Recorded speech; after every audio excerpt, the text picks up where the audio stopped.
Welcome to the Undisputed podcast. I'm your host, Joy Taylor. On today's show, Hall of Famer Eric Dickerson joins the show to talk about the Ezekiel Elliott saga. Plus, Skip explains why he thinks the door for Colin Kaepernick to return to the NFL has been slammed shut. And reaction to Michael Bennett tweeting that police in Las Vegas physically harassed him last month. Skip, Shannon, let's get to it. Let's start with the latest on Colin Kaepernick. Back in July, there was speculation that the Ravens could sign Kaepernick following Joe Flacco's injury. The Ravens ultimately didn't sign Cap, and Ray Lewis posted a video telling Kaepernick to let his play speak for itself. That prompted Kaepernick's girlfriend, Nessa Diab, to tweet an image showing Lewis hugging Ravens owner Steve Bisciotti next to an image of Samuel L. Jackson's character from Django Unchained. Lewis spoke about that yesterday. Let's take a listen. When me and Steve Bisciotti was talking, this is what we're talking about, Judy. We're talking about giving this kid an opportunity to get back in the National Football League. Look, this is what I wanted to share with people. I have been fighting for this kid behind the table like nobody has. Nobody had this kid a job in the National Football League. I can raise my hand and say I did. I've never been against Colin Kaepernick, but I am against the way he done it. Then his girl goes out and puts out this racist gesture and doesn't know. To be clear, whose girl? Whose lady? Colin Kaepernick. That she doesn't know. We're in the back office about to try to get this guy to sign. Steve Bisciotti has said himself, how can you crucify Ray Lewis when Ray Lewis is the one calling for Colin Kaepernick? Shannon, what are your thoughts?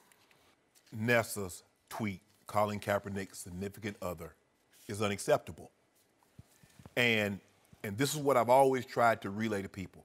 I was very fortunate. I played 14 years. My brother played 7 in the National Football League. Have a sister, have a mom. And the one thing we've always tried to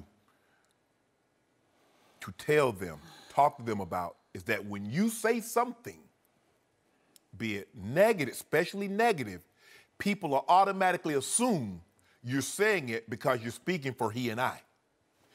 That could be true, may not be true.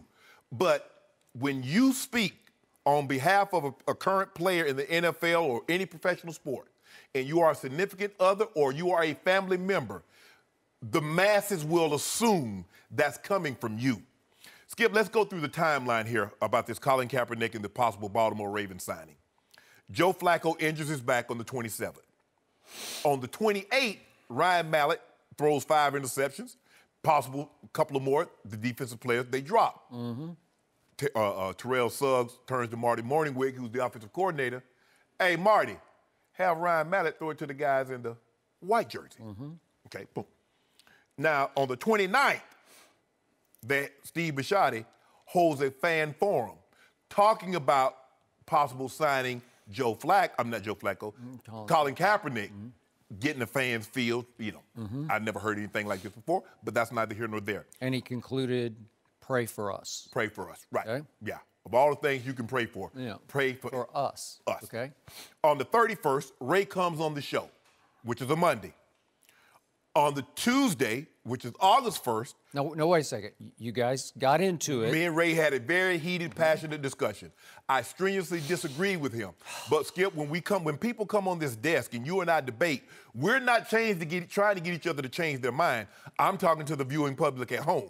You have your stance, you're on your ledge, stay there.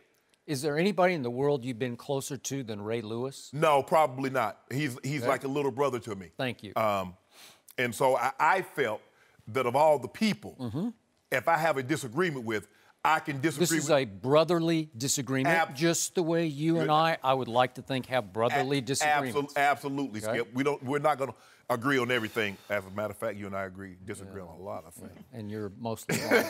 On Tuesday, remember, he posts the video, Skip. Boom, it goes. On Wednesday... Okay, explain what the video was. The video was basically saying that he's been in Colin Kaepernick's corner. Okay. He's been praying for Colin Kaepernick. All he was just trying to do is try to give Colin some avenues of how he should go about doing it. Okay.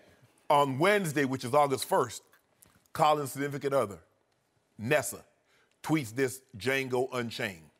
I thought it was very inappropriate. We spoke about it on the air. Totally unacceptable. You see, Skip,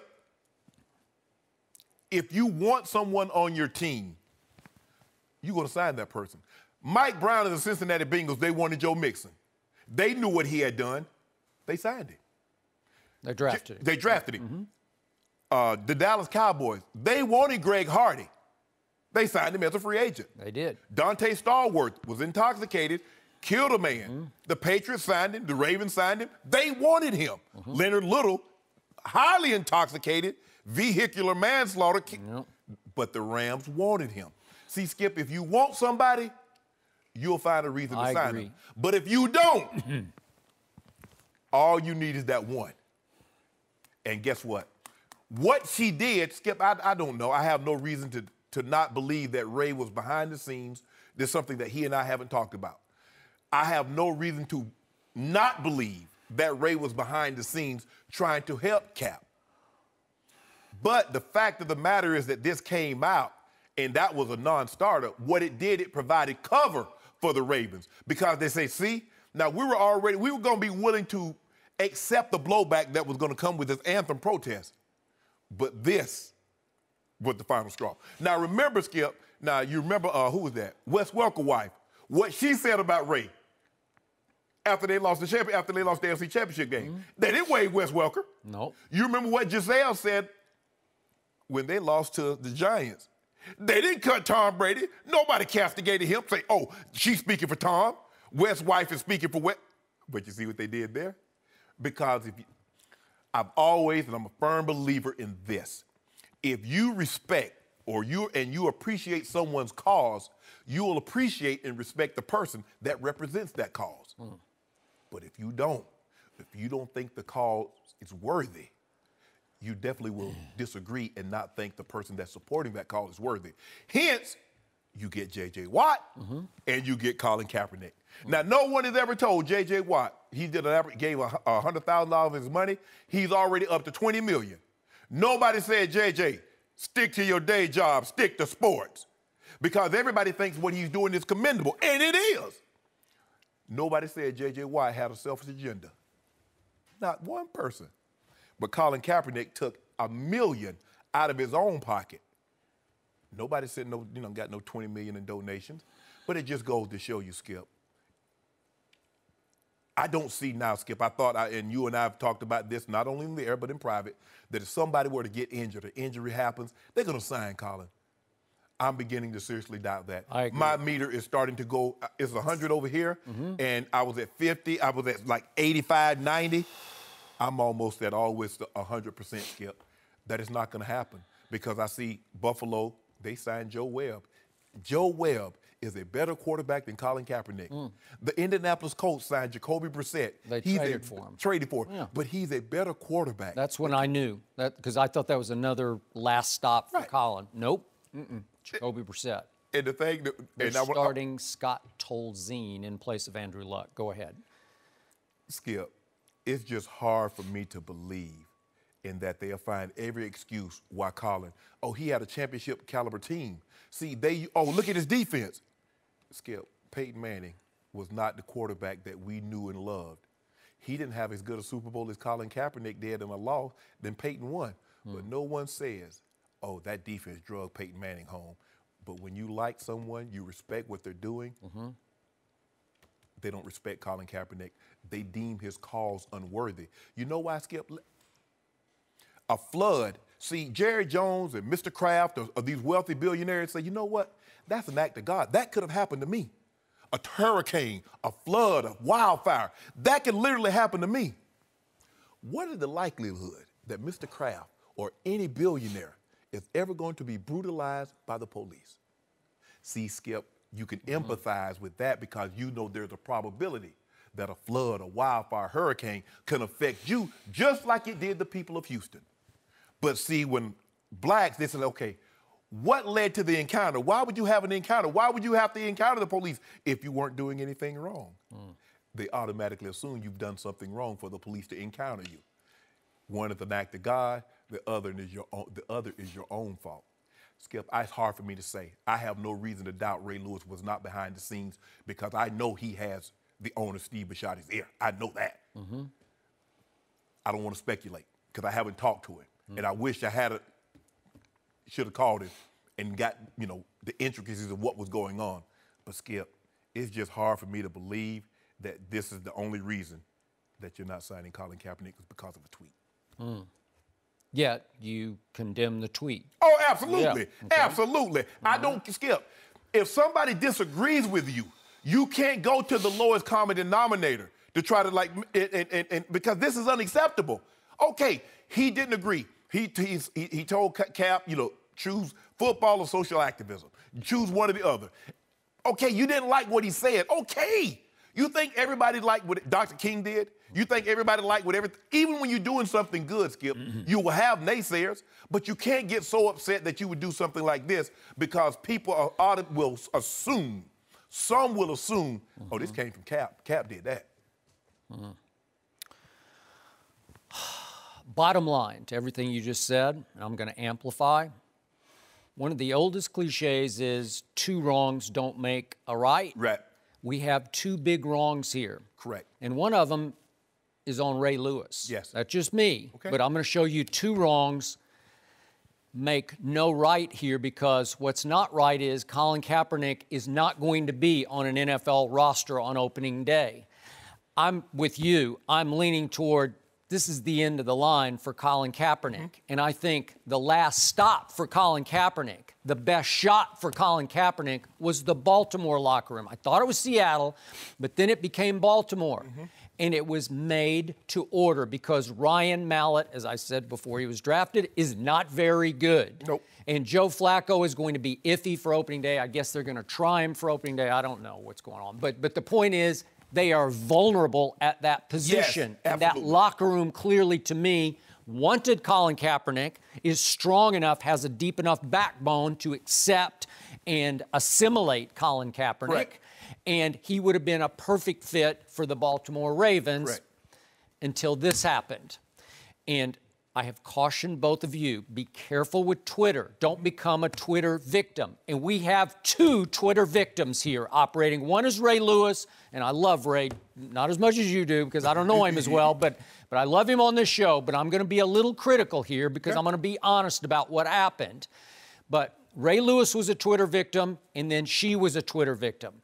And I have it in my household. I have a wife who would love to be on Twitter, and I tell her, you just can't. Right. She is so hot-blooded and over-emotional sometimes and so defensive of me. I said, you would wind up on Twitter 18 hours a day trying to defend me, and you would lose every battle because it's an unwinnable battle. Correct. So what happened? I'm going to reconstruct in a little different way than you did. You two got into it on, was it on that Monday? The Monday, August 31st. And Ray was scheduled to be back on the show the next day.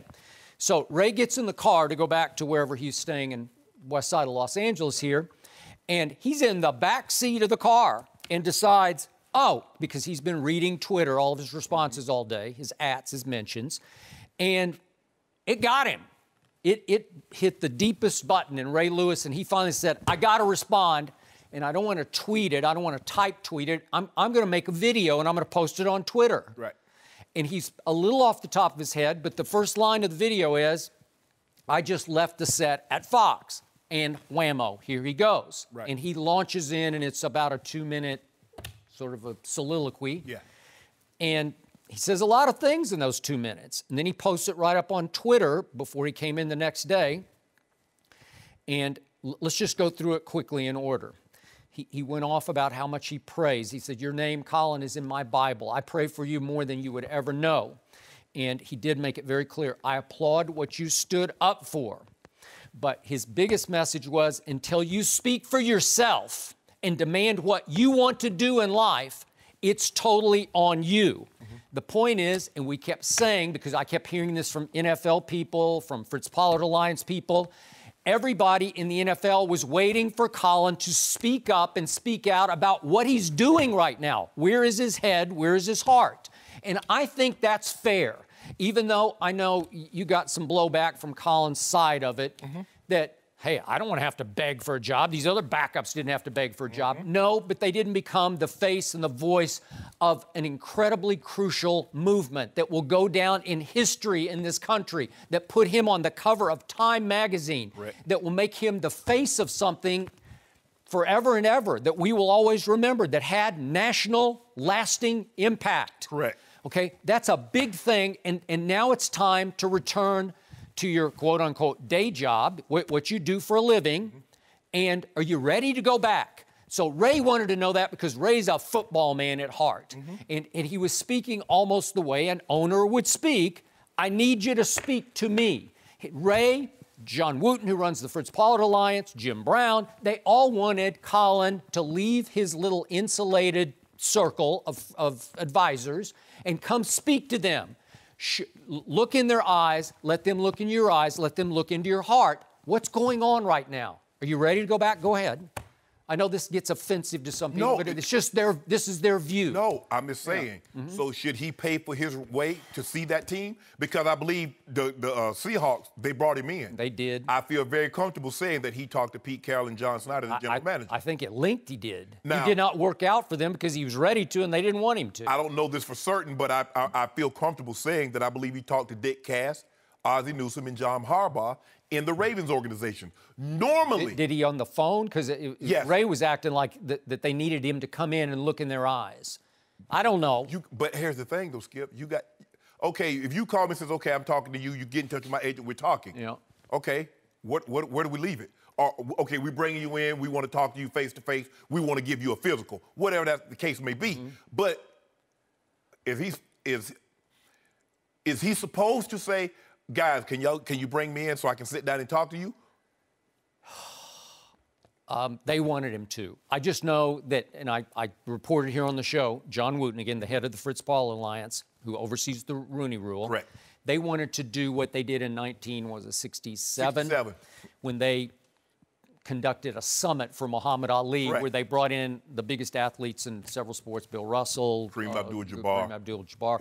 He was Wes Anderson. And Jim Brown, obviously, and they stood literally behind Muhammad Ali in a media session. Right. So they wanted to do that for Colin until Django Unchained happened. But the point is, back to Ray, so he's making this video, and here's the flashpoint. And I quote from the video, Ray Lewis said, people need, the people, meaning people on Twitter or just out in the street, need to stop encouraging you, Colin, to be caught up in some of this nonsense. And I asked Ray about it the next day on the show. I said, is that the right word to characterize all of Colin's protesting as nonsense? Right. That's pretty offensive, man. Very. That's just undercutting the whole movement, right? Okay, that was the flashpoint, but he went on to say, the battles you've been fighting, brother, people way before us have been fighting for many, many years. That doesn't hit me the right way. That's just saying, give it up. You know, come on, give it up. You know, we're not going to win this because of what you do. Right. So just go back to playing football. And then Ray goes on to, the football field is our sanctuary. If you do nothing else, young man, get back on the football field and let your play speak for yourself. And what you do off the field, said Ray Lewis in the video, don't let too many people know because they're going to judge you anyway, no matter what you do. So Ray was basically saying, quit protesting, quit speaking out, quit speaking up, get back on the football field. Well, I must admit, I found that offensive. Just me, but I found it offensive. And guess who really found it offensive? Nessa. Correct. And you know what? I don't blame her. I don't. You can find it offensive, Skip, but you don't have to go to... Okay, I got it. I got it. But can you understand her sentiment on it? Can you understand how it would move her to want to post what she... Now, again, you can't do it because you are going to blow up a bridge for your significant. Correct. And that's what she did. Because John Wooten, the head of the Fritz Pollard Alliance, called me the next morning to say, did you see what she posted? And John's quote to me was, I'm out. And I said this here on the show. I'm out of any kind of summit that they were going to pull off. Right. And he knew at that point that it was close to getting Colin signed in Baltimore because John Wooten worked in Baltimore with and for Ozzie. Yeah. So he knew it was close, and he knew that blew it all up. But it all started because Ray posted this video in response to how people were coming down on him on Twitter. Can I ask you a question, Skip? Now, you said Jim Brown and possibly Ray was going to be at this summit. Yes. These are two men that said Colin Kaepernick need to either choose football or activism. Yep. So how is that going to play in Colin's corner? It's just their point of view, but it's an NFL point of view. And I want to know these very same people that saying Colin Kaepernick should stick to football. I'm glad J.J. Watt just didn't stick to football, and he took it upon himself. I got it, but here's the difference. That came and that, thank you God, went. The hurricane left, and so he did what he did, and now it's time for him to play football. Right. And I'm sure from this point on, JJ will mostly be all about football. But I get what you're meaning. This is a franchise quarterback that you're talking about, and there's something sacred about the position in the NFL where they want that guy to be as obsessed as Tom Brady is obsessed with playing quarterback. Well, we know this to be true. All quarterbacks are not obsessed like Tom Brady and Peyton and Drew Brees. They're not. I think there's enough room in the thing for a coach is to get the best, to maximize each individual player based on what they do. Okay, here's my bottom line fear. What Ray said last night, made public on Showtime, I think it's going to slam the door on Colin Kaepernick in the National Football League, at least for this year. I just fear it is, because now NFL owners are going to say, Ray said that? Ray did that? Wow. You believe it's going to slam the door this year and it's going to open back up next year? Well, I don't know about next year. I'm just saying sometimes things change when you least expect it, but I think it could, slam the door, period. No mercy.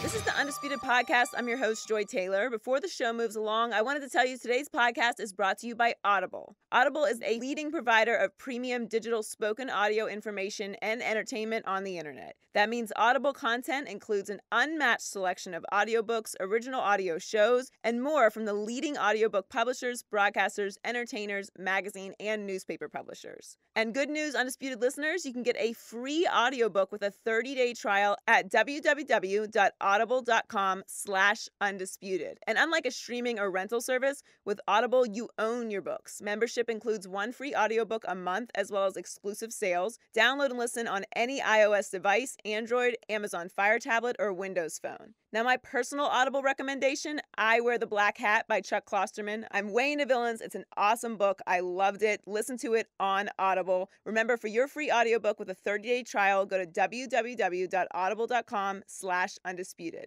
That's www.audible.com/undisputed for your free audiobook with a 30-day trial. No mercy. Seahawks defensive end Michael Bennett wrote on Twitter this morning that he was physically harassed by Las Vegas police after the Mayweather-McGregor fight last month. Bennett tweeted that several hundred people heard what sounded like gunshots, then police officers singled him out and ordered him to get on the ground. Bennett said an officer put a gun near his head, then said if he moved, he would, quote, blow his bleeping head off. Bennett was eventually released when they realized his identity. He previously said he will not stand during the national anthem to, quote, speak on injustice. Colin Kaepernick tweeted a response to Bennett, "This violation that happened against my brother, Michael Bennett, is disgusting and unjust. I stand with Michael and I stand with the people." Rob Parker is back with us, but Shannon, what's your reaction? I mean, for the people that understood what Colin Kaepernick was doing and why he was doing it, they understand this. Mm-hmm. People equate, okay, if you're wealthy and you're black, it's okay. But this can happen too, because wealth doesn't trump blackness. Notoriety or popularity doesn't trump blackness. You're still perceived as that because that's what they see. You don't know his religion. You don't know his orientation. You don't know his parents' name. You don't know if he has a brother, but you know it immediately. The first thing you notice when you see a person is their race. Now, I don't see color, you're lying. Because, I mean, you just pull up to a stop sign and you'd never leave, or you just blow right through the stop sign in the red light. So truly you see color. But the response is, Skip, what do you do? What are the emotions and the responses when you see and notice that color? They saw Michael Bennett, big, black. Bad guy. We're the one, I don't say all, but we're one of the few race of peoples. See, when someone like the police officers, when they had this, I think it was in Oklahoma, Skip, I think it was in your time, when they had the chief of police. Remember the KKK had a great KKK website and everything. And we had this, the San Francisco Police Department, Oakland had the racist emails going on. That's an isolated incident. Other races want us to judge their bad apples as bad apples. But blacks' bad apples All of you are bad apples. We don't get the benefit of the doubt of being an individual. We get judged by our lowest common denominators. Colin Kaepernick was trying to, see, even with no gesture, we're talking about this, and I love it because now we don't have to talk about the gesture. We can talk about what Colin Kaepernick was trying to talk about all along. The disproportionately amount of people of color, unarmed, notice I use that term, unarmed, that are brutalized at the hands of the police. And as I said earlier, Skip, J.J. Watt is looked at differently than Colin Kaepernick because the wealthy, because this could happen to me. Because a flood could come in, wipe me out. A hurricane could rip the roof off my house, or a wildfire. What is the likelihood of a wealthy white man in America ever having this happen to him? So now what's going to be said? Because, oh, Colin Kaepernick, why do you care? You're making $16 million. Why do you care? It's never happened to you. You don't care until it happens to you. But I'm glad Colin Kaepernick brought this more into our lexicon.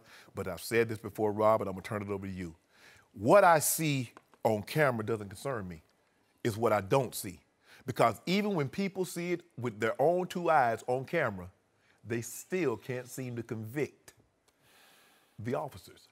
So if you don't believe what you see, can you imagine what goes on, what you don't see? And we should say that being in Los Angeles, because one of the most famous trials with Rodney King, where the cops were not convicted despite the videotape. That was one of the first ones. Yep.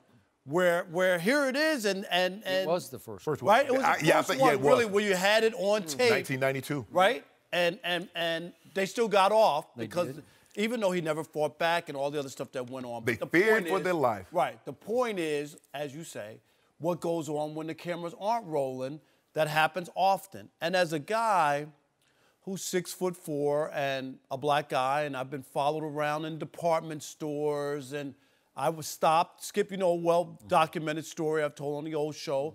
But I was stopped at one point, maybe 6 or 7 times in a 3-month period, leaving the radio station. We're at a nighttime show to go home in an affluent suburb of Detroit, and got stopped 7 times and never got a ticket.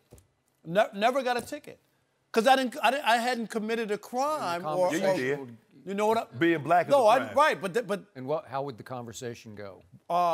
Where are you coming from? That would be, where am I coming from? Am I swerving? Is my red signal light? light? Right. Where are you coming from? My job. At this hour? Yes, at this hour. I mean, and then the last one I still remember, here I am, I turn on this. Woodward is a big, main drag in Detroit, in the suburbs. Follows me. I move over to the slower lane. I see him right away. Here we go. Here's another one. I move over. They move over right behind me. I move over to the other lane, move over. You're driving suspiciously. And I said, no, you're following me. I don't understand. Why are you following me home every night? I live here. I live in this community. So my point is, on this, is that this is the stuff that maybe, and you're right, people who don't face this and don't have to deal with this, they just don't get it. They don't want to get it. They think it's totally like some made up, oh my God, here it is. They're always crying about racism and that people are treating them a certain way. And even when the videotape is there, they still don't want to buy into it. And I think that's the frustration that a lot of people, black people, face, Skip, is that people don't want to admit that this goes on regularly. But to say this, Skip, this is Michael Bennett's side. I'm sure the Las Vegas PD will have their side. That's fair. But it's hard for me to believe Me too. that this guy's going to go into this kind of detail. I agree. And to make something up. And for what reason? What would be his reason to make up that story? We've had Michael on twice. Yep. Fairly recently, Super Bowl, and then soon after the Super Bowl. So I've been around him enough to get a feel for somebody. He's not going to make this up.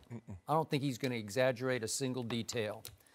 And I happened to read a story that was posted on ESPN.com yesterday from the Undefeated. This is before I knew anything about this or before Michael had posted what had happened. And the headline was, Michael Bennett is an activist disguised as a football player. So in this case, the Las Vegas Police Department picked on the wrong guy. Yep. Even though he, quote unquote, looked the part he's 6'4", 274.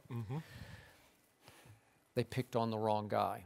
And at first I wondered, why did it take so long? Why did he wait 2.5 weeks from this fight? And then it dawned on me, because he was getting his ducks in a row. Yep. You know, and Don't it jump wasn't, out there. And it wasn't one of those don't hit sin moments right after the incident in question where your emotions are just all over the map and you need to gather yourself.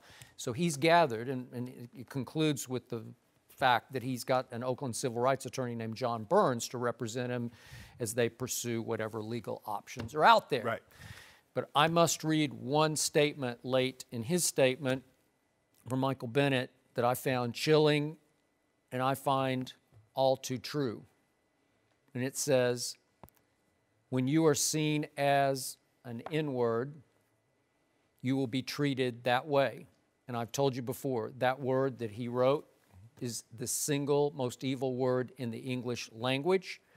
And yet, that's the bottom line to this discussion. This just keeps happening because in the end of that word. Yeah. And the view of too many white people of that you are that, and I'm going to treat you as that. And that's what just happened to Michael Bennett. Because guess what, Skip? No matter how much money you make, if you're black, police officer, he trumps you in the streets. Because he's been sworn, he's been given a duty to protect and serve. Right. So he has to show you, you got 16 million, you make 20 million. I got you face down in the dirt, and you can't do anything about it. I'm 5'7", 170 pounds, and I got this 6'4", 270-pound black man sprawled out. Now what? But he said, he wrote that not until he had sat in the back of the police car for what seemed like forever, that they finally figured out, oh, wait, you're Michael Bennett? And then everything's fine. Yeah. Oh, okay. Now, this civil rights, John Burns, he's also the guy that filed the wrongful death lawsuit for Oscar Grant against BART, Bay Area Rapid Transit. Right. So, you know, they say when you win the lottery, you get all the people the purple work. You just don't go turn the ticket and say, I won. You get all your ducks in a row. This was not rushed. This was not haphazardly. A, B, C, D, turn the test in. It just keeps happening. It just keeps happening. Yeah. And and you're right, it doesn't matter what school you went to, what degrees you have, how much money you have. It just doesn't matter. And it's always the same. Yeah. You know what? But I'm going to be interested to see if John Morrow would read some of those letters that he received when Colin Kaepernick took that knee about the anthem protest. Right. No. I want to see what some of the fans will write in. And Mr. Jones, Jerry Jones, you know, he's that patriot, that flag means so much.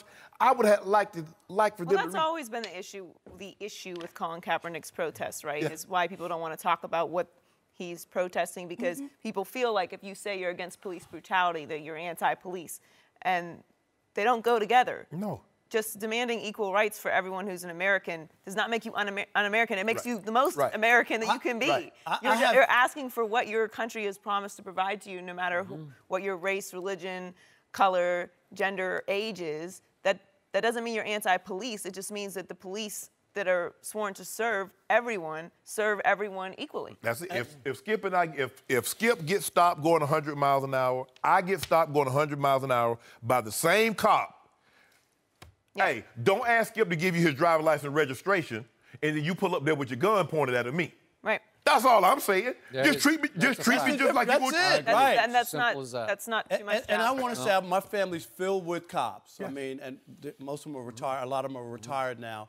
And my brother's an FBI agent, and I respect law enforcement. Yes. Yeah. But I do not respect when they protect bad guys who are cops who do bad things. There's bad lawyers, right? There's and bad but bankers, they act as there's if it's bad not. doctors. They're there bad are sports bad writers, people, good right? people in every profession. Blue Wall. Think about it now. Right. That's the part I don't like. They will never. They don't really talk about each other. When they do something wrong, now they'll give you $25,000 or $5,000 They'll pay you. But the bigger picture is if you're not a police officer, it's not, the two aren't mutually exclusive. No. You can care about people's rights and Absolutely. care about police officers. They are not mutually exclusive. Right. No mercy.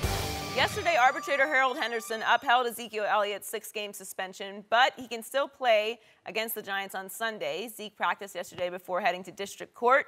A judge is expected to make a decision on Elliott's temporary restraining order on Friday. Elliott's lawyers issued a statement regarding the decision, saying, "We are extremely disappointed with Mr. Henderson's inability to navigate through league politics and follow the evidence, and most importantly, his conscience. The evidence that Mr. Elliott and his team presented on appeal clearly demonstrated that Mr. Elliott was the victim of a conspiracy orchestrated by the National Football League." Skip, what happens now?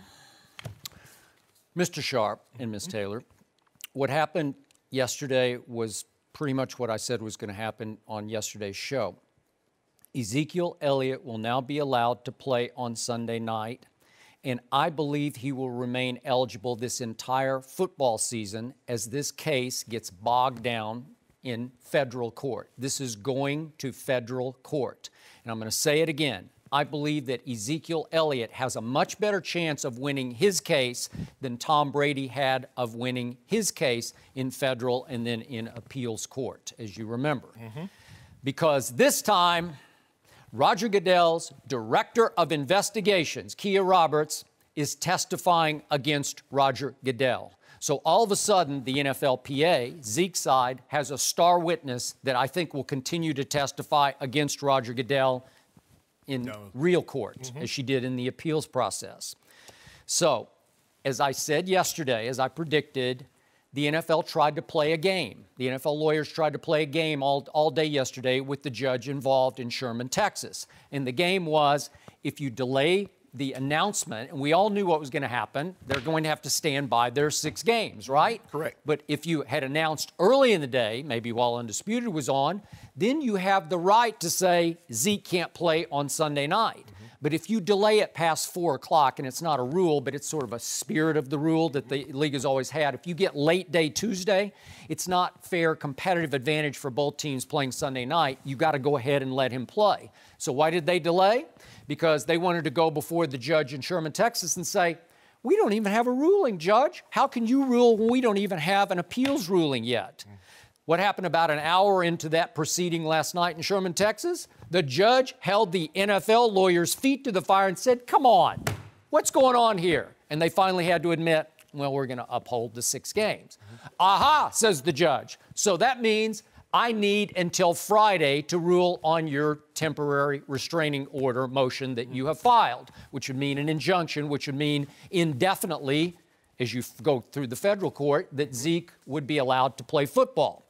So it's going to federal court, and I'm going to warn you one more time, they got 2 things going for them. The first thing you have to prove in federal court, is there irreparable harm being done to Zeke if he doesn't play? And that's a big yes to me, because you're going to damage his reputation forever and ever, right? Too late. Okay? You think it's too late for that? I mean, the court, either you believe he did it or you don't, and there's nothing he can do. Even if the federal courts wipe it clean, he's been involved with DV. You don't want those initials. Okay.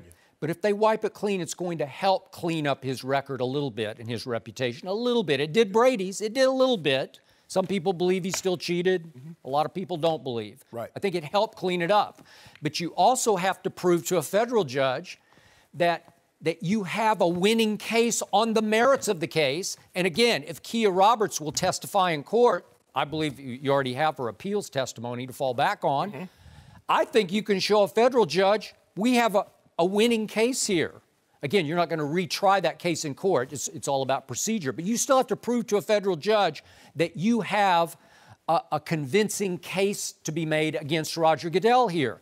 They do on both cases. So, again, that's why Jerry Jones has been so adamant from the start that they can win this, that Zeke is going to be eligible. So I think it was a great day for Zeke. It would help if the Texas judge, again, he's from Pittsburgh. I don't know what that means, but he went what it means. He went to Baylor Law School for what that means. And if this guy, famous Amos now, he's going to go down in Cowboy history, if he rules, yes, I grant an injunction, then you really got a chance to play the rest of the year. Can you fight it off? Can you win in appeals federal court, appellate court? I don't know, but I'm going to give this team a much better chance than I gave Brady's team. Skip, this is what I'm having a hard time. So let me get this. So do you believe, even if he plays game one, miss the next 6 games or at some point in time, are you saying that he's going to have this suspension wiped away, that he's not going to serve 6 games ever? I believe there's a real shot to get it wiped out completely. I don't believe it. This is what I can't understand. Help me understand this, Joy. Why does a player suspended get an opportunity to play? When did they start letting players suspended play in NFL football games? Okay, but you had a chance. You could have announced that you're upholding the 6 games at 9 a.m. yesterday Eastern time. You could have. How is that fair to the judge? You knew exactly what was going to happen. They wanted the judge to dismiss this by saying, you don't even have a ruling yet. Well, first of all, fairness is an illusion. Okay. Oh, okay. That's what they have pigs. They have pig feet. They have fried fair is Twinkies. for funnel cakes and fried Oreos. You ever been to the fair? But heck yes. County fair, merry-go-round, the Ferris wheel, the big wheel. more importantly, they started doing this when the NFL started botching their investigations as badly as they do. Here's the thing, Skip. I've always felt this way, and I don't really know what the arbitrator, because when you go before the arbitrator or the mediator, Skip, all he's looking at, Harold Henderson said, I'm not here to review any said facts of the case. All I need to know is that the process. Are we giving any credibility to what Harold Henderson, who used to work for the league, said? No, I'm saying. I mean, he just rubber stamped. He does what he's told. I'm sorry, rubber stamp. What are they doing? They're trying to say the procedure. They're not saying anything about his guilt or innocence. The same thing that Tom Brady said. The procedure. And it's who's they? They. Zeke's representative. No, but in the end, when you go to federal court, you have to prove you have a case also. Yeah, you got a case. But guess what happened when he went to those appellate judges? He said, this is absolutely right, Mr. Brady. You are absolutely right, Mr. Yee. You are absolutely right, Jeffrey Kessler. This is absolutely too much power. But when you're sitting at the bargaining table, that's when you should have thought about it, not up here in this courtroom. Unless you can show in federal court corruption on the part of the commissioner. Skip, here's the thing. He read her testimony. When you give him that, Skip, it's just like anything. You can have, like the lead prosecutor, the DA. Now, somebody else might say, you know what, I don't think it. But if the DA wants to take that case, guess what, Skip? You're going to take the case is going to trial. If the commissioner says, I don't care what Joy wrote in her investigative notes, I believe. Okay, you believe, so you're going to convict off what you believe when Joy was the only person in your organization who interviewed the accuser not once but 6 times. And Joy concluded, Kia Roberts concluded, that no suspension.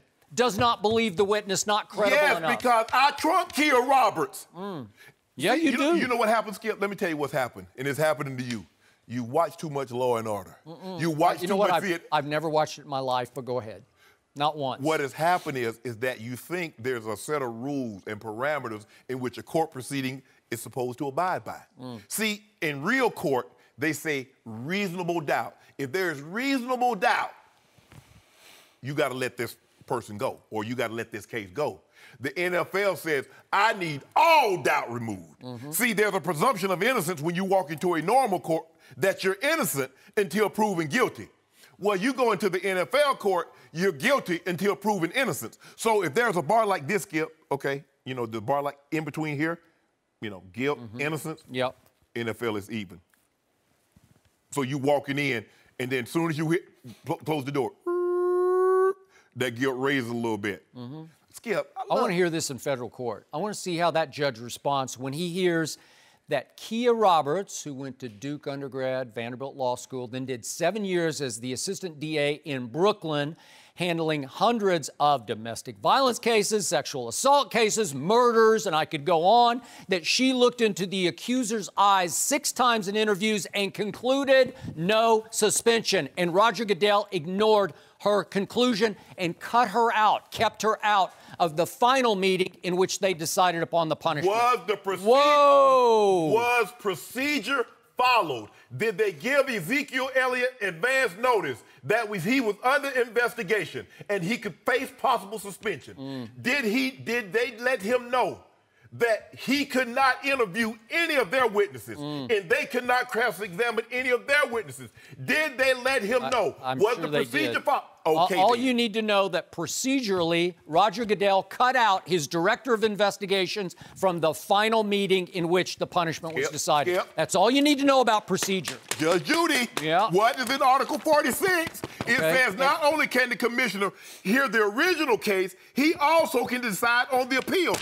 Okay, at some point, when Ezekiel Elliott proves in court that irreparable harm could be done to his reputation and his pocketbook, because it's going to cost him all that money, right? You don't get paid for, what is it, six weeks of pay, that you can certainly prove that. And when that judge starts to say, this smells fishy to me. Guess what? Guess what? And the NFL gets to say, this would do us irreparable harm. Well, because remember, they got precedent. They can go back to 2014 and they can say, see what happened with Ray Rice? See what happened with Greg Hardy? See what happened with this? I'm going to remind you, when it went to appellate court with Tom Brady's case, one of the judges sided with Tom Brady. It was 2 against 1, right? So it wasn't like 3-0. It wasn't unanimous. I mean, and there are certain situations, Skip, that it is unanimous. There's certain situations, but all the commissioner needed was 2.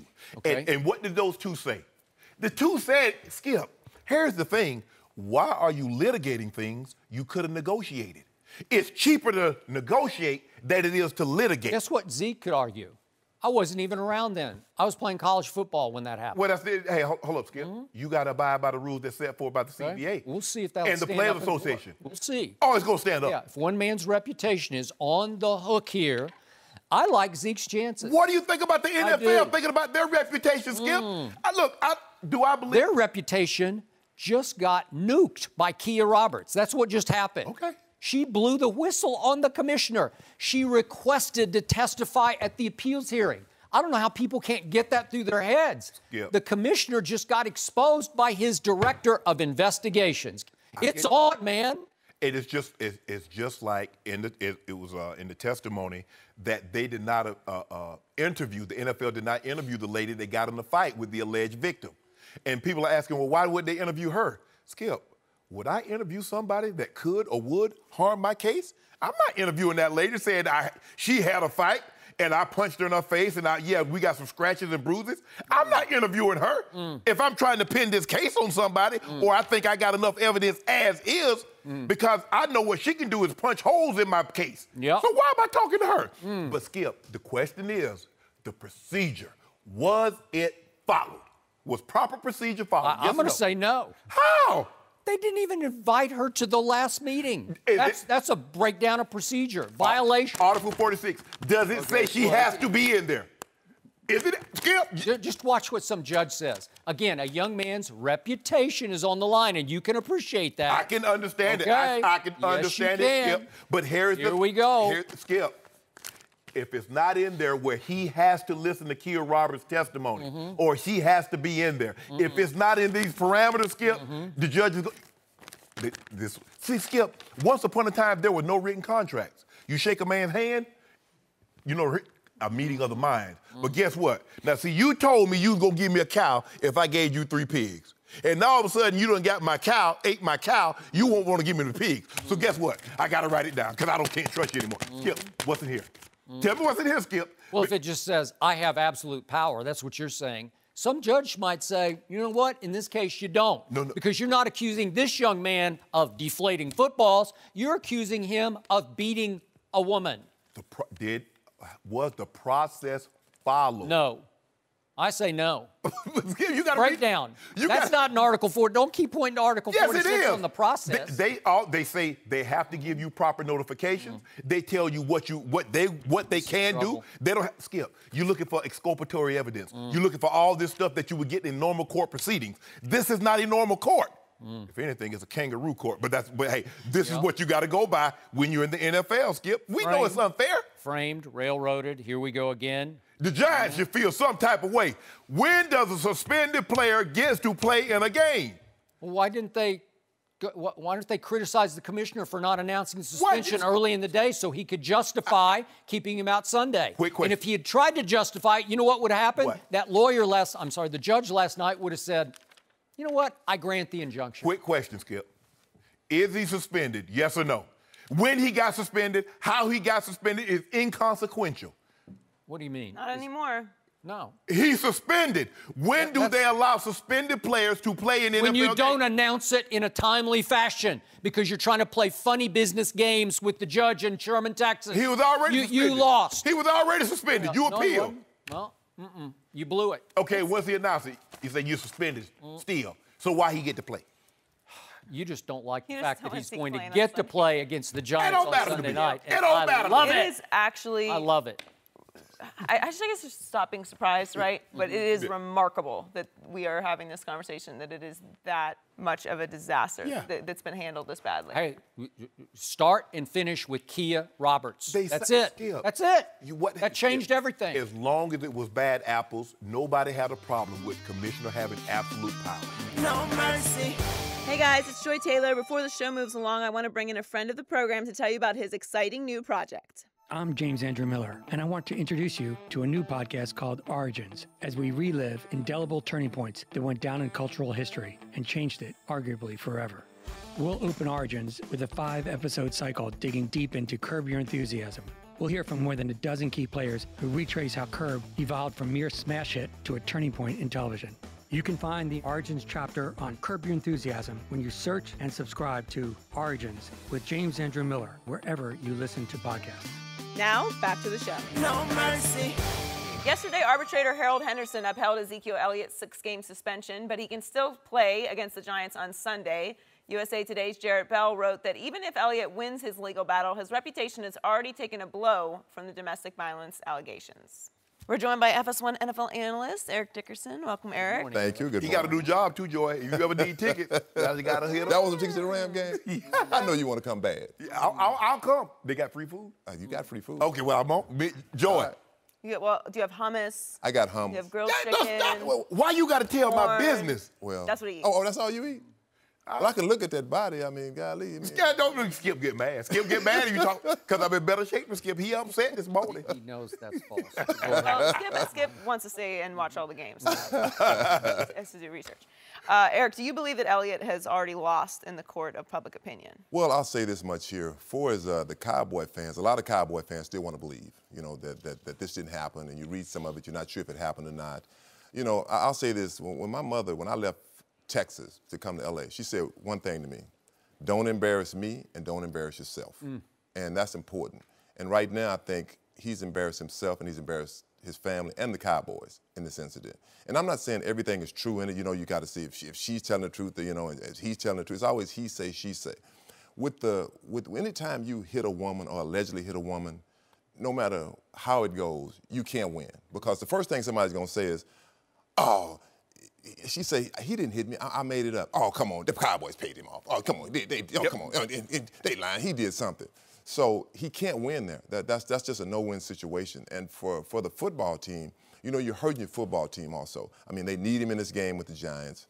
He played well last year. The first game he had, I think, 20 carries for 51 yards. He was still figuring it out because I talked to Zeke. I talked to him before the games, and I said, look, just slow it down. Yeah. I said, it's going to happen for you. The next game, I think he had 24 for 107. So most definitely, they need him. But when you go back to, say, public opinion, yes, I think he hurt himself. I just got to keep saying, I think this is the OJ effect. which means they getting him for stuff he did in the past. OJ, not for the murder, but what he did in the past. And this is what's happening to Zeke. All the pulling the girl's top down. You can't do that. Yeah. The fight. I went 100 miles an hour in the car before, so I did that before. I got 100. Yeah. I went 108. Yeah, the fights, in the bars, and no one does anything about it. So I think that's where you come to. And, with having an owner like Jerry Jones, I mean, and it's in Dallas now, he has a chance to play. I think he has a chance to play, but who knows? And that's the thing. With this subject, I have very, very personal experience with it because someone alleged sexual assault against me. Now, here's the thing, the difference, Skip. There was no investigation. There were never any charges. This is all she said. And they went with it. And when it didn't go anywhere, the first thing they said, you paid her off. And I was talking to my brother and my sister, I said, man, I should sue her. And then my attorney said, sue her for what? You spent $150,000 what? Even if she apologizes, there's a segment that's already made up their mind. Yep. So you paying $150,000 for an apology? He's already lost, Skip. Now, you got hardened Cowboy fans that said Zeke didn't do this. You got people that say, I don't care what. They can come out, she can say she lied, or there can be a tape. Zeke could have been in Aruba on the day in question. And unless he has the airline ticket that said he was in Aruba and she was at this club by herself, they won't believe it. And then you got these people in the middle. They don't really care one way or another. They just want to watch the football games. But he's lost in the court of public opinion. Because Forever? For good? You never get this stain off. Because I still get that, Skip, I still get that occasionally from me. Oh, remember what you did? And they'll tweet the lady's picture and all that stuff. But at the end of the day, Skip, I lay my head on that pillow and I feel good because I know I would never. Because at the end of, like your mom told you, my grandma was my everything. And I'm glad she was in a place that she didn't really understand she had a mind, but she wasn't watching sports like that. But it was a big topic. It affected my kids because I had college and high school age kids. Now they're friends and kids walking around like, that's Shannon Sharpe's daughter, that's Shannon Sharpe's son. And they're like, did he? I'm in the gym, people, and I remember Katie asking me, my girlfriend, she asked me like, baby, you want to stay in? I'm like, stay in for what? I'm not hiding. Because I didn't do anything. I'm going out. Let's go. We're going to the movie. We're going to carry on our normal routine. Zeke, carry on your normal routine. I believe, for me, there's enough credible inconsistencies in her story, Skip, that I have some doubt. But unfortunately, the NFL doesn't operate like that. Nope. And the public definitely does not operate like that. Because once it's said, it's got to be true, because why else would you have said it? So I'm going to say what I said from the start. I believe the NFL has chosen to punish Ezekiel with a 6-game suspension in large part for all the other stuff besides the domestic violence, which is the least conclusive proof that the NFL has. Correct. But there's been one other incident after another, and I cannot refute or defend any of that because it's been this one and that one and this one, and it finally climaxed with the one video piece of evidence that we have. He pulled that woman's top down. So it's easy. Rob Parker's going to come back on the show, but Rob didn't leap to the conclusion. That proved it to Rob. Domestic violence, because if you're capable of doing that, you're capable of beating a woman. Right. So I get all that. I give all that up. But when it comes to this, it's Brady-esque. And I know it's hard to compare the two cases, but Tom Brady was only accused of deflating footballs. Right. Okay? It seemed like a huge thing at the time, but compared to domestic violence, Not even close. It seems amateur. It seems like petty. It seems like who cares about deflating footballs? But it was the story of pro football for a long, long time. And Tom Brady went to battle over this. He went to court over this, and he spent hundreds of his own hours dedicated to trying to save or retrieve some of his reputation in a court of law. And I believe he succeeded because he won the first round in Judge Berman's court in Manhattan. And I think a lot of people said, maybe he didn't do this. Then he got all the way to appellate, and it was a 2-1 vote of those judges that he lost. But I still think some people who were convinced that he did cheat and lie about it said, maybe he's got a point here. I still say, just on domestic violence, that Ezekiel has a better case than Brady had. He is a more airtight, in-court, stand-up-in-court kind of case because Roger Goodell's director of investigations, named Kia Roberts, blew the whistle on him. So they have a star witness they can take to court. She was the only one who interviewed the accuser in the whole league office, and she did so 6 times, and she concluded, nope, I don't buy it, no punishment. But she was not included in the final session with Roger Goodell deciding 6-game suspension. So basically, even though he says that he looked at what she reported, that he, I guess in the end, ignored what she reported. Skip, can I ask you a question? Let's just say for the sake of argument, the DA, he recommends 36 months. Given the guidelines, first-time offender, I recommend 36 months. And the judge says, no, I'm gonna give him 72 months. What's the problem? Commissioner Goodell is the judge. I know what she recommended, but he has the final say.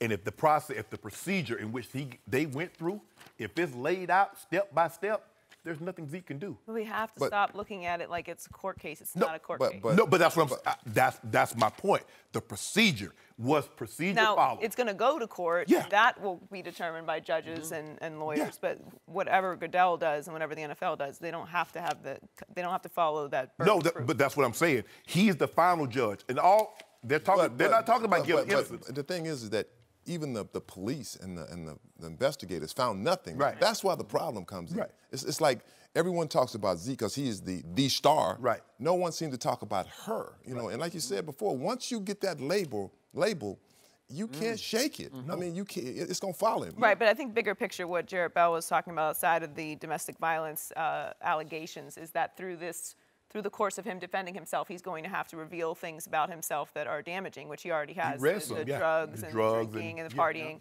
And, you know, what he was involved with her. And that's going to also be damaging to his reputation outside of just whatever comes out of this allegation and suspension. No mercy. Commissioner Rob Manfred confirmed the Yankees' accusation that the Red Sox used Apple Watches from the dugout to steal opponent signs and relay them to the players on the field. The Yankees filed the complaint in July, and the Red Sox admitted to using this tactic against several teams. Let's take a listen to Manfred and Sox GM Dave Dombrowski on the accusation. We actually do not have a rule against sign stealing, and it has been a part of the game for a very, very long time. To the extent that there was a violation of a rule here, it was a violation by one or the other that involved the use of electronic equipment. I've been in the game for 40 years. I've known of it for 40 years, sign stealing itself. Do I think sign stealing is wrong? No, I don't. I guess it depends how you do it, but no, I've never thought it's wrong. I guess everybody in the game that's been involved with it and throughout the years, it's an edge. People are trying to win however they can. It's an edge that they try to gain. Good morning, Rob Parker. Good morning. What's happening? How are you? I'm doing great. How big of a deal is this? It is a big deal. And for Dave Dombrowski to just poo-poo it. He basically laughed at it. Yes, and act like it doesn't matter. It does matter. There's a thing called integrity, and it's the electronic part, Skip. You know, if you peep down and the catcher doesn't cover his fingers, there's a whole thing. You know what I mean? Yeah. They know that people are looking. The catcher is very discreet in trying to put down the signals. But if you were to get a camera and watch and relay it to the hitters and the guys in the field, it does make a difference. Correct. That's why they try to cover up the sign. So for Dave to just simply say, it's a part of the game, it's no big deal, is nonsense. And I'm not surprised that it came from this team and this town. Because this is... now we're getting to the nitty-gritty. Yes. Yeah, this is a Boston Red Sox thing. You know this. This is Boston. Yep. This is what this city is about. Yep. They always say... There we go. Yes. What I got now? Why do these, I can't Things they only always happen give it in Boston. Right, always, right. So this is an anti-Boston response. That's not an anti-Boston, but we've seen it. It's just This is what they do Boston up and there. camera equipment. Wait. What is it with Boston Right. and camera Did equipment? Tom Brady have something to do with this? He might have been the one working the Apple Watch. I don't know. But this is the thing. It's official, Shannon, all right? Boston is now the Bacote. Well, okay. The biggest cheaters of all time. That's what they are. Hear me out, Skip. Just hear me out. Okay? Because we know the Patriots and what they've done, Spygate, Deflategate, and then here it is, the Red Sox. Don't give me this thing about integrity doesn't matter, because on one hand, they're the first ones that are like always talking about other guys with the steroid use, but David Ortiz and Manny Ramirez, they get off scot-free. Remember those 2 championships they won with those guys? Like it never happened. Big Papi said he was going to explain the situation. Remember Big Papi? Oh, I'm going to explain it. I'm still waiting on that explanation. Because there is none. So and the worst part, the last part on this is how bad it is. It's so bad, and the atmosphere of Boston and what they accept. And they always say people are just jealous of Boston because they win. That's not it. It's about how they go about winning or trying to win. Right. That's the part that taints Boston. But the atmosphere there is so much so that I got a text from Lance Armstrong this morning. He's thinking about moving to Boston because he thinks that it's a comfortable place to live. So you're advocating now that they should be punished by having to vacate their World Series not saying titles all in that. 04, 07, and 13? No, this is pro sport. This ain't college sports. Right, they're not taking it away, but I'm just saying it taints what they accomplished. That's why Bill Belichick will never be considered the greatest coach of all time. That I agree with you That's on. why Tom Brady will never be considered the greatest quarterback of all time. And for Dave Dombrowski to sit up there, if they lost the World Series, okay, because the Dodgers stole their signals and hit a home run in the 9th inning, don't tell me that they would sit there and go, oh, it's a part of the game, it's no big deal. It is a big deal. Rob Manfred, who's the commissioner, said this isn't a rule against sign stealing, but using an electronic device is the violation. So basically he's saying this is the difference between a blue-collar and a white-collar crime. One guy stole $300 million through bank and wire fraud. The other guy held up a liquor store.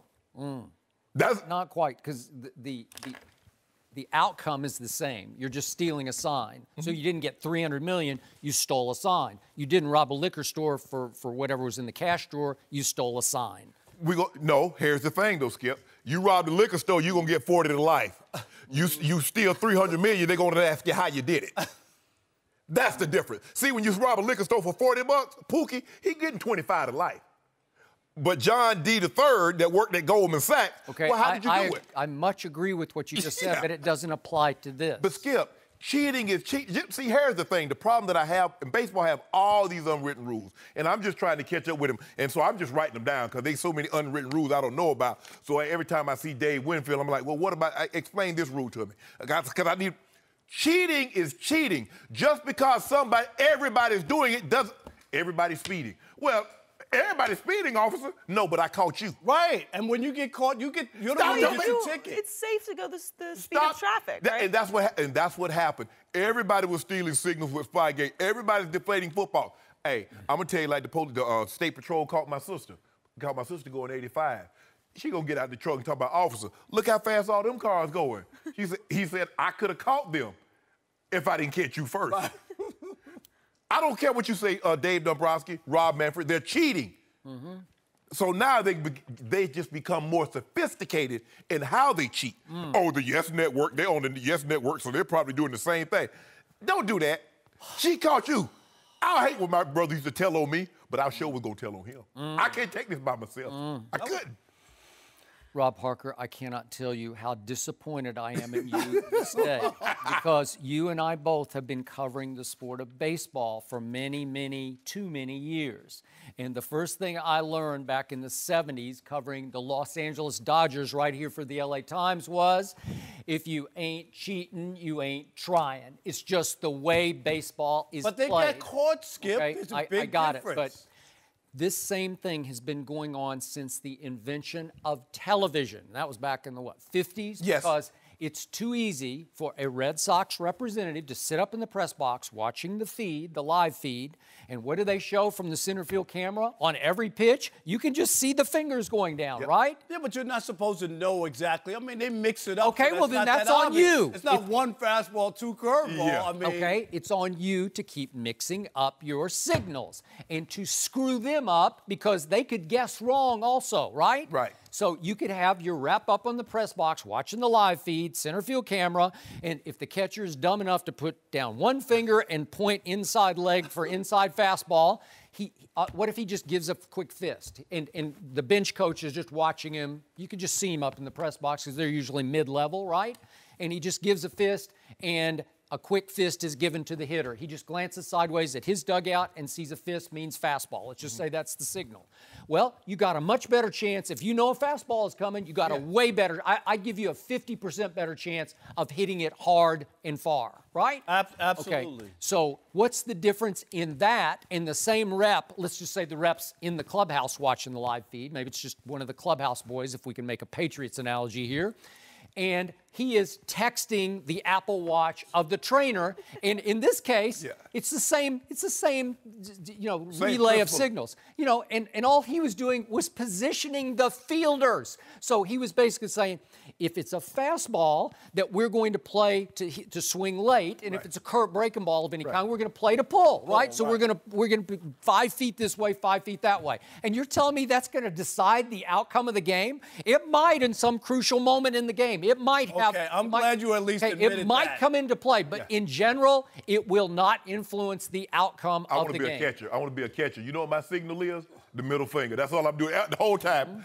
Middle finger, yeah. So Skip, you also poo-poo knowing the defensive signals of another team doesn't really matter. On football? Nope, it matters. Oh, okay. I agree. And they got busted, man. Okay. So they got turned in by a friend of yours. Eric Mangini, who's going to be here tomorrow. They got busted. Can I ask you a question? Yes. So this is cheating and say, okay, it's fine. You don't really look at it. So what about steroids? Was it illegal from 80? That's a whole nother It wasn't issue. illegal. So what's the problem then? So why isn't Barry Bonds and Roger Clemens in the Hall of Fame? Because they called them cheaters. Oh, okay. Okay. They've been doing it for years, Skip. You're not cheating, you're not trying, Rob. Yeah, but if you get busted, you should be. And stop telling, everybody's doing it. Everybody's not doing it. Wait, maybe the Red Sox are the best cheaters of all time. Is that How what would it that is? go? Is that the same acronym? The best cheaters of all time. No. You remember they brought the snowplow on the field? That's right. To help them. Y'all been doing. I was watching that game. No mercy. Thanks for listening to the Undisputed Podcast. I'm Joy Taylor. We're back at the same time tomorrow morning, 9:30 Eastern. We'll see you then. Fox Sports, one of one.